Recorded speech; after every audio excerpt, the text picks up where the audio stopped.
Padre Bhagavata Sevaya Bhagavate Uttamasloke Bhaktir Bhavati Neshtiki Om Jnana Timirandasya Jnananjana Shalakaya Chakshuran Militam Yena Tasmai Shri Guruve Namaha Sri Caitanya Manobhistam Sthapitam Yena Bhutale Swayam Rupa Kadamayam Dadati Swapadantikam Vandeham Shri Guru Shri Yuta Padakamalam Shri Gurun Vaishnavamscha Shri Rupam Sagarajatam Sahagana Raghunathan Vitam Tam Sajivam Sadvaitam Savadutam Parijana Sahitam Krishna Chaitanya Devam Shri Radha Krishna Padan Sahagana Lalita Shri Vishakhan Vitamscha He Krishna Karuna Sindhu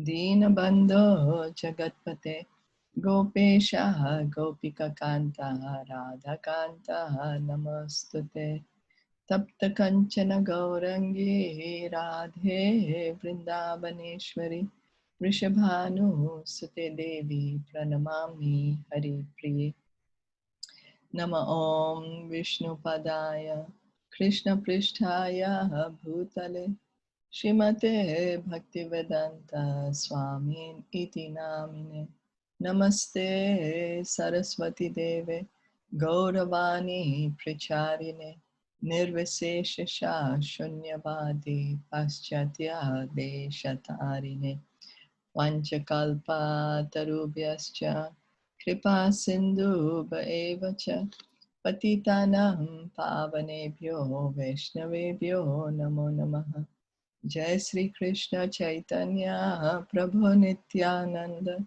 Shri Advaita Gadadhara Shri Vasadi Gaura Bhakta Vrinda Hare Krishna Krishna Krishna Hare Hare Hare Rama Rama Rama Hare Hare.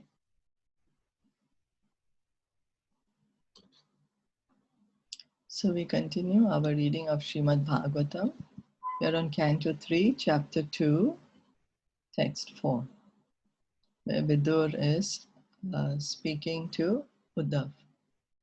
Samuhurtam abhuttushnim krishangri suddhaya brasham tivrena bhakti yogena nimagna sadhu nivritaha. Translation and purport by His Divine Grace, A.C. Bhaktivedanta Swami Srila Prabhupada. For a moment, he remained dead silent, and his body did not move. He became absorbed in the nectar of remembering the Lord's lotus feet in devotional ecstasy, and he appeared to be going increasingly deeper into that ecstasy. On the inquiry by Vidura about Krishna, Uddhav appeared to be awakened from slumber. He appeared to regret that he had forgotten the lotus feet of the Lord. Thus, he again remembered the lotus feet of the Lord and remembered all his transcendental loving service unto him. And by so doing, he felt the same ecstasy that he used to feel in the presence of the Lord. Because the Lord is absolute, there is no difference between his remembrance and his personal presence. Thus, Uddhav remained completely silent for a moment. But then he appeared to be going deeper and deeper into ecstasy. Feelings of ecstasy are displayed by highly advanced devotees of the Lord. There are 8 kinds of transcendental changes in the body: tears, shivering of the body, respiration, restlessness, throbbing, choking of the throat, etc. And all were manifested by Uddhav in the presence of Vidur. Now, because Vidura was asking about the Lord to Uddhav, then Uddhav is a pure devotee. He has pure love for Krishna. And so the devotees who have already are situated in their position, in their relationship of love for Krishna, they have these ecstatic symptoms. Because they have so much love, so that the love overflows from their heart, and they have tears and shivering of body, respiration, restlessness, throbbing, choking of the throat. Many people, they try to imitate such symptoms just to show others that, oh, I am so advanced, and so that people can worship them and, honor them. But then a person who's truly on that platform, he doesn't want worship or he doesn't want to be honored. He's just so full in love with Krishna. And so that's the reason the devotees, pure devotees, even if they feel the ecstasy, they do not show it. They don't exhibit these ecstatic symptoms. They try their best not to show these ecstatic symptoms, just so that others don't imitate and misguide the innocent public.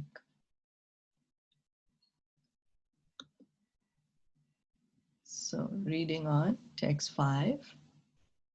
So here they mention that even remembering Krishna is just like having Krishna, is it? That when we remember Krishna. Yeah, because Krishna is non-different. Yeah, from his name, from his qualities, from his pastime. So immediately when we are saying Krishna, we are actually with Krishna. But it's just because right now we are so covered, our consciousness is so covered, you're not able to see him. Okay, thank you. Thank you. So text 5. Pulakodbhina sarvango munchan miladrisha shuchaha punartho lakshistastena sneha prasara samplutaha. It was observed by Vidur that Uddhav had all the transcendental bodily changes due to total ecstasy, and he was trying to wipe away tears of separation from his eyes. Thus, Vidur could understand that Uddhava had completely assimilated extensive love for the Lord. The symptoms of the highest order of devotional life were observed by Vidura, an experienced devotee of the Lord, and he confirmed Uddhava's perfectional stage of love of Godhead. Ecstatic bodily changes are manifested from the spiritual plane and are not artificial expressions developed by practice. So we can't imitate, we can't say, okay, let me also try to see. I will also cry and I will roll on the ground. And then I will also develop this ecstatic symptoms. No, it just comes naturally. What we can cry for is that, oh, we don't have love for Krishna. That's what the devotees say, that actually we should be crying in separation from Krishna, but because we do not have that as yet. So we can cry that we don't have it as yet. So there are 3 different stages of development in devotional service. The first stage is that of following the regulative principles prescribed in the codes of devotional service. So this is the sadhana bhakti, the sadhana Vaidhi bhakti, that whatever is the vidhi, whatever the rules are and regulations, we should follow them. Then the second stage is that of assimilation and realization of the steady condition of devotional service. So when we get fixed up in our devotional practices, first we do it because we have to do it. We have no taste for it. We don't want to do it, but we do it knowing that, okay, this is good, this is good. Let me still just do it. Let me hear and chant, and whatever instructions the spiritual master has given, let me follow that. Then the second stage is we become steady in these practices. And the last stage is that of ecstasy, symptomized by transcendental bodily expression. So we can see just by following the rules and regulation, actually doing it, although we have no taste for it, we have no natural desire to do it, but we still do it. And then we can get love of Krishna just by following. So the first stage, the 9 different modes of devotional service, such as hearing, chanting, and remembering, are the beginning of the process. By regular hearing of the glories and pastimes of the Lord, the impurities in the student's heart begin to be washed off. So Bhakti Yoga starts first by hearing, and then when we hear and hear and hear, automatically we will chant. We will speak the glories of the Lord. And then what will happen? When we are hearing and we are chanting, we will remember the Lord. And what happens when hearing? Why so much stress is given by hearing, given to hear, that we should hear about the glories of the Lord, is because then our material desires, slowly, Krishna in the heart will take away these material desires, because he's there in our heart. When he sees that we are sincerely trying to hear with attention and with submission, then he takes away these material desires.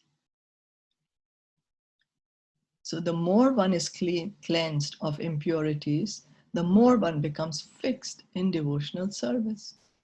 Gradually, the activities take the forms of steadiness, firm faith, taste, realization, and assimilation, one after another.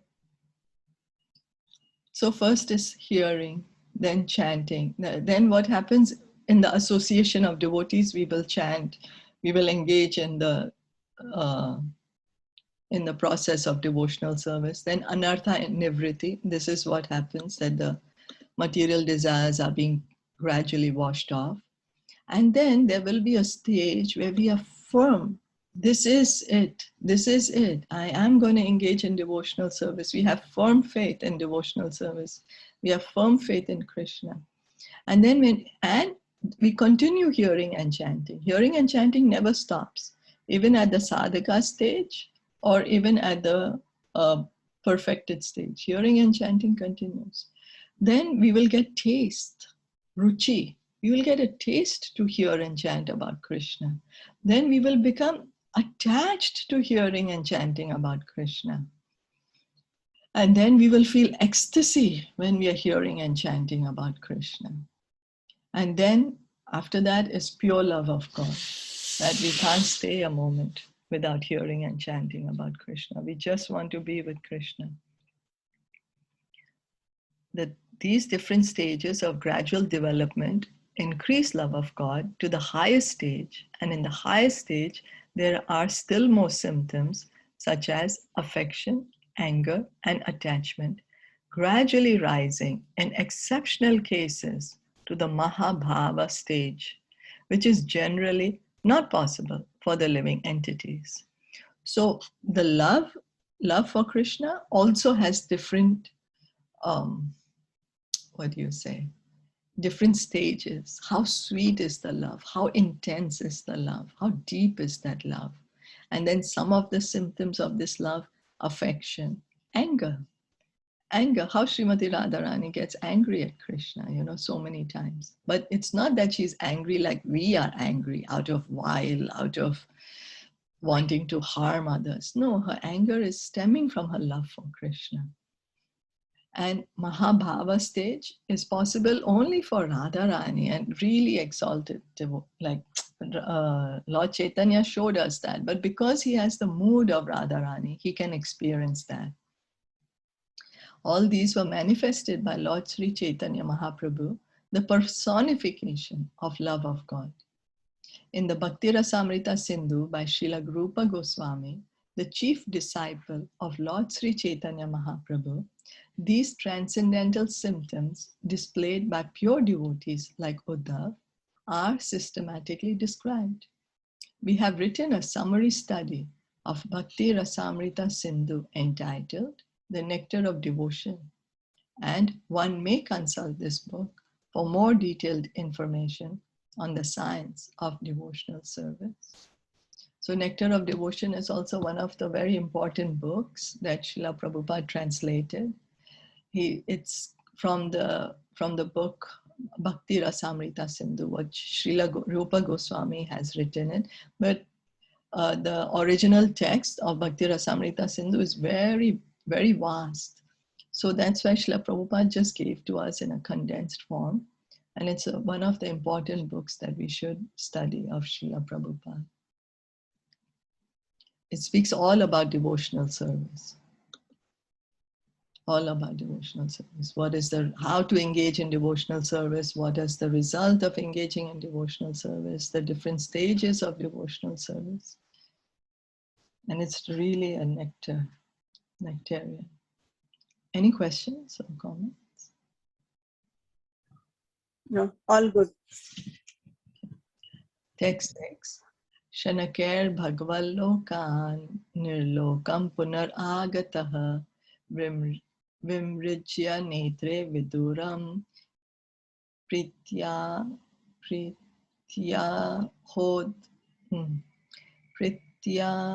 Hodhava Utsmayan.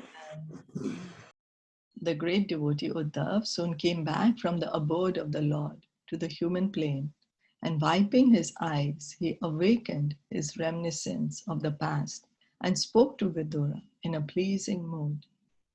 When Uddhava was fully absorbed in the transcendental ecstasy of love of God, he actually forgot all about the external world. The pure devotee lives constantly in the abode of the Supreme Lord, even in the present body, which apparently belongs to this world. So this is how the pure devotee is. The pure devotee, we can see that their body is here, but because their consciousness is so fixed on Krishna, their consciousness is with Krishna. They are in Goloka Vrindavan with Krishna. The pure devotee is not exactly on the bodily plane, since he's absorbed in the transcendental thought of the Supreme. And so this stage is possible for each and every one of us, and we are encouraged to reach to that stage. And how can we reach to that stage? By following the pure devotees, not by imitating. If we imitate, we are going to just create a havoc for ourselves. But by actually following the instructions, following their mood. What is the mood? When Uddhav wanted to, and that's the reason Prabhupada has given all this to us, so that we can follow, we can go back home, we can really be situated in love for Krishna. The pure devotee is not exactly on the bodily plane. When Uddhav wanted to speak to Vidur, he came down from the abode of the Lord, Dwarka, to the material plane of human beings. Even though a pure devotee is present on this mortal planet, he is here in relation to the Lord for engagement in transcendental loving service and not for any material cause. So the pure devotees, when they come here to the material world, they are not coming to enjoy like we are. We are here because we want to keep enjoying this material world. We want to try to be the controllers. But the pure devotees, they're coming as a service to the Lord, to teach us about the Lord. A living entity can live either on the material plane or in the transcendental abode of the Lord in accordance with his existential condition. The conditional changes of the living entity are explained in the Caitanya Caritamrta, in the instructions given to Srila Rupa Goswami by Lord Sri Caitanya. The living entities all over the universes are enjoying the effects of the respective fruitive results of their own work, life after life. So life after life, what we are doing is we are trying to do some activity because we want to enjoy the result of that activity. And we have been doing that since millions of lives. Then out of all of them, some may be influenced by the association of pure devotees and thus get the chance to execute devotional service by attainment, by attainment of taste. This taste is the seed of devotional service, and one who is fortunate enough to have received such a seed is advised to sow it in the core of his heart. So this is how the bhakti process happens. We are all going from one life to another, trying to enjoy the material world. Some of us, by some good fortune, by the mercy of devotee and Krishna, we come in the association of the pure devotee. And then what happens whenever we come in the association of pure devotee? He will remind us of Krishna.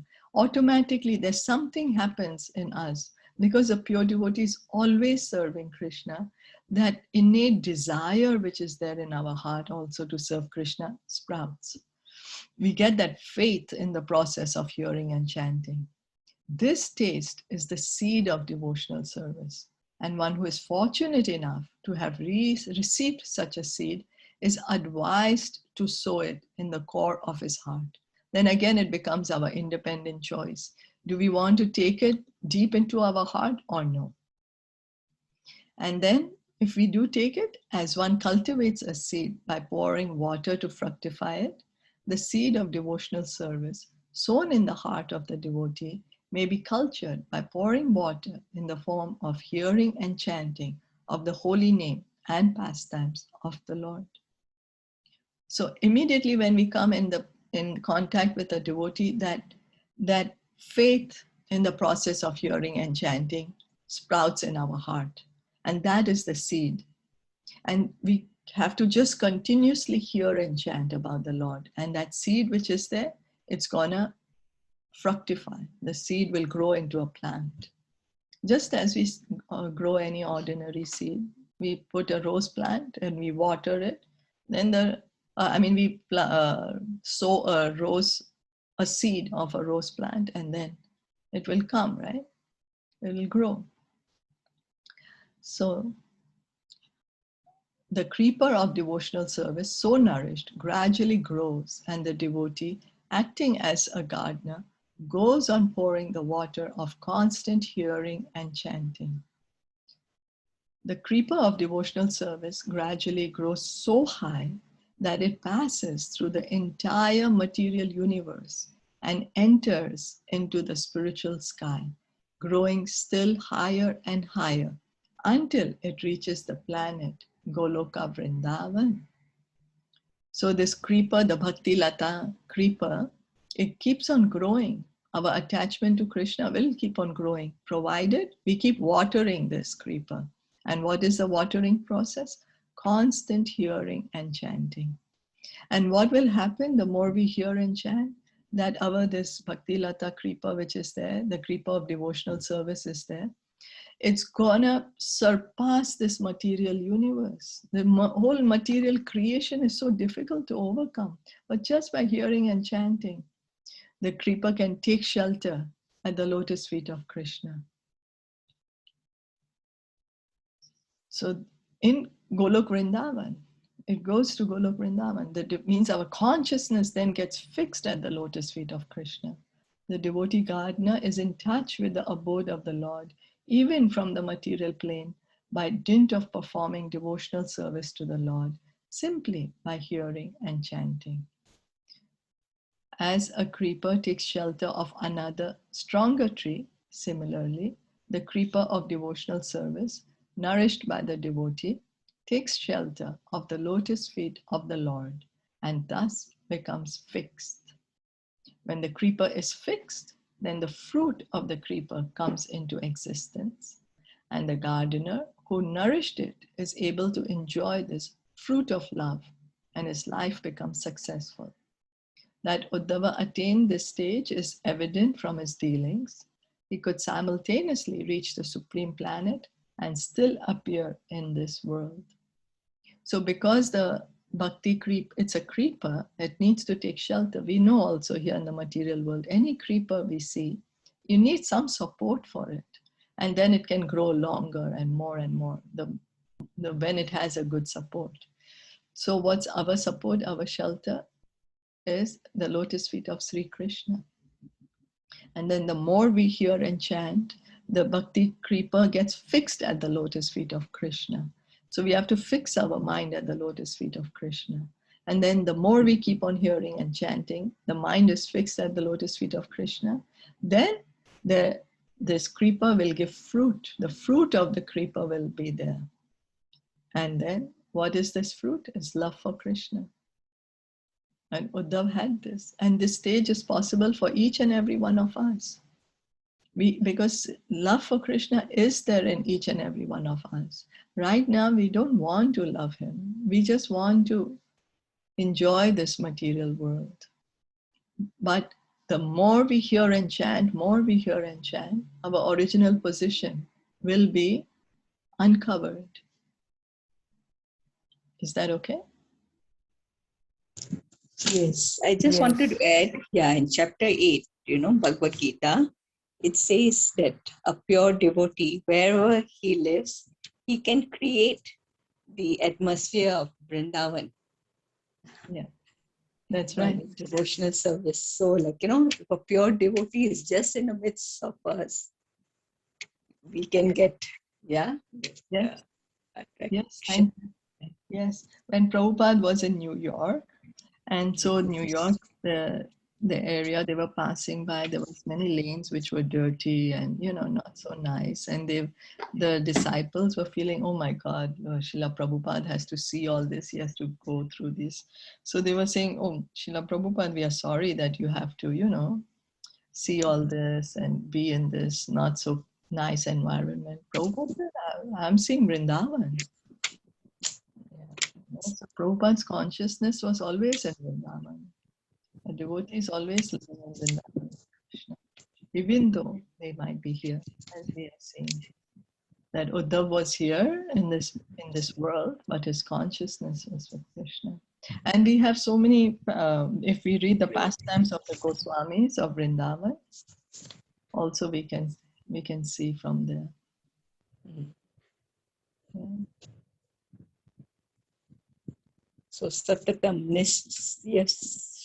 means regularly, right? Always remembering. Constantly remembering. Constant hearing and chanting. So that's what it means, right? Satatam. Constant hearing and chanting about the Lord. Then what will happen? We will remember the Lord. So that's why we have to connect all our activities with Krishna. We have to offer the result of our activities with Krishna. Then it becomes satatam. And we, of course, we have to hear and chant. Hearing and chanting is the most important for us. So this is a little longer. Maybe we can stop here for today. Did you want to add anything or any questions or comments? No, all clear. What we just read now is very beautiful, further explained in the Nectar of Devotion. Yes. Can you just tell the two other names? One is the Sadhana Vedai Bhakti, and when we become steady in it, what's the Hindi name for that? Like the Sadhana Vedai Bhakti, and then we are doing Sadhana Bhakti. Yeah. And then what is the second stage? There's three types of ecstasy. Devotional service Stages. in practice. No, not we are right. These are Devotional service in practice. And then there is devotional service in ecstasy. And then there is devotional service in pure love of Godhead. Devotional service in love. Okay. Yeah. You want, we can, one day we can have a short, it's all from the Nectar of Devotion. And then we can speak about it. Okay. Yeah. And sadhana bhakti is what? That we hear and chant under the guidance of the spiritual master. That is sadhana bhakti, and which is the most relevant to us. Is the most relevant. And you said the one in ecstasy? That is, what is it called? We are doing sadhana bhakti. That is following the rules and regulation. And another type of sadhana bhakti is called raganuga bhakti. Yeah. Raganuga bhakti is when somebody has that spontaneous, that natural attraction you know, that naturally they have that love and the desire to serve Krishna. But we don't have that, right? So we follow the rules and regulations and engage in devotional service. We do not have that deep, intense attachment to worship the deity or to hear about Krishna or chant his names. But we do it because we are told to do it. Yeah. So sadhana bhakti is of two types. And then what types of bhakti there are? There is sadhana bhakti, which is devotional service and practice. Then there is bhava bhakti, devotional service and ecstasy. And there is prema bhakti, devotional service and love of God. These are the different types of devotional service. These are the different types of bhakti that is there.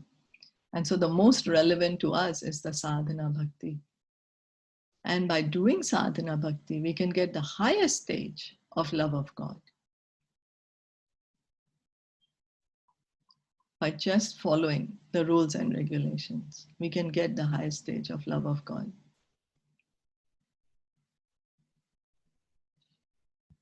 Is that okay? Yeah, I have this. We can read one day. I have a short class on the Nectar of Devotion. All this very nicely explained in Nectar of Devotion. Yeah, that would be really nice. Yeah, we can do that. We can have a short study group for this. Okay, so we can stop here for now. Srimad Bhagavatam ki, Jai Shila Prabhupada ki, Jai.